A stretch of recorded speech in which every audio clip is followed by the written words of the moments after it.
দর্শক, কিছুক্ষণের মধ্যে বিদ্যুতের নতুন মূল্য ঘোষণা করবে বিইআরসি। এ বিষয়ে জানাতে সরাসরি যুক্ত হচ্ছেন সহকর্মী মাজহার মাহবুব। মাজহার, কতটা বাড়তে পারে বিদ্যুতের দাম, শুনানিতে কেন প্রস্তাব দেওয়া হয়েছিল সে বিষয়টা বিস্তারিত জানাবেন।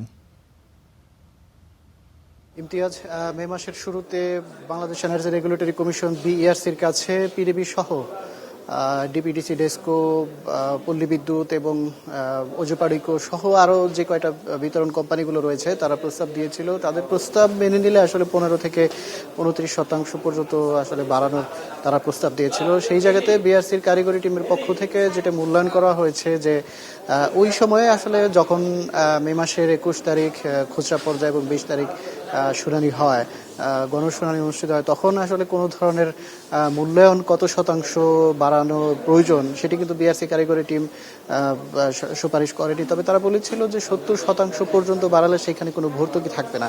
তবে আজকে বিইআরসির ঘোষণা হচ্ছে, এরই মধ্যে বিইআরসি চেয়ারম্যান তিনি কিন্তু চলে এসেছেন এবং আর কিছুক্ষণের মধ্যে হয়তো ঘোষণা হয়ে যাবে যে বিদ্যুতের দাম কত বাড়ছে। তবে আমরা যতটুকু জানতে পেরেছি মৌখিকভাবে যে 15 থেকে 20% পর্যন্ত এর মধ্যেই আসলে খুচরা এবং পাইকারি দুইটা সমন্বয় করা হয়েছে এবং এমনটাই কিন্তু আমরা মোটামুটি জানতে পেরেছি মৌখিকভাবে। অপরদিকে কোম্পানিগুলো তাদের জায়গা থেকে তেল ভিত্তিক যারা পাওয়ার প্ল্যান্ট রয়েছে এবং গ্যাস ভিত্তিক পাওয়ার প্ল্যান্ট রয়েছে, এলএনজি আমদানিতে খরচ বেড়েছে, সবকিছু মিলিয়ে তারা আসলে তাদের উৎপাদন খরচ এবং বিতরণ খরচের মাঝখানে যে সমন্বয় হচ্ছিল না, এমনটাই কিন্তু তাদের জায়গা থেকে তারা দাবি করেছে। এবং গত 2 বছরে আসলে বিদ্যুতের দাম বাড়ানো যে তারা প্রস্তাব দিয়েছিল 2 বছর আগে, সেই জায়গাতে আসলে বিইআরসি এর মধ্যে আর বিদ্যুতের দাম সমন্বয় করেনি। তবে সরকারের হাতেও কিন্তু সেটার ক্ষমতা চলে গিয়েছিল।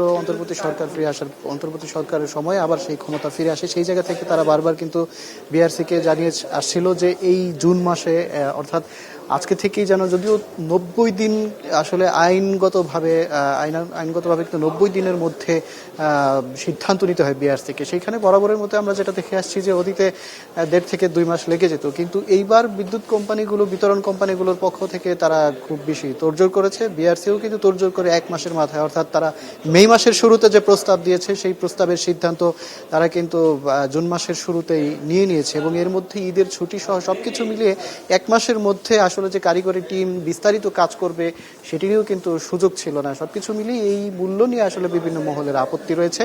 তবে জনগণের ওপরে যে বিদ্যুতের দাম বাড়ছে, বিশেষ করে নিম্ন স্ল্যাবে, এটা কিন্তু এখনো পর্যন্ত বিভিন্ন মহল থেকে ক্ষোভ জানানো হচ্ছে। ইমতিয়াজ, মাজহার, আপনাকে ধন্যবাদ। দর্শক, বিদ্যুতের নতুন মূল্য ঘোষণা করবে কিছুক্ষণ পরে বিইআরসি। সে খবর জানাতে আমার সঙ্গে যুক্ত হচ্ছেন সহকর্মী মাজহার মাহবুব।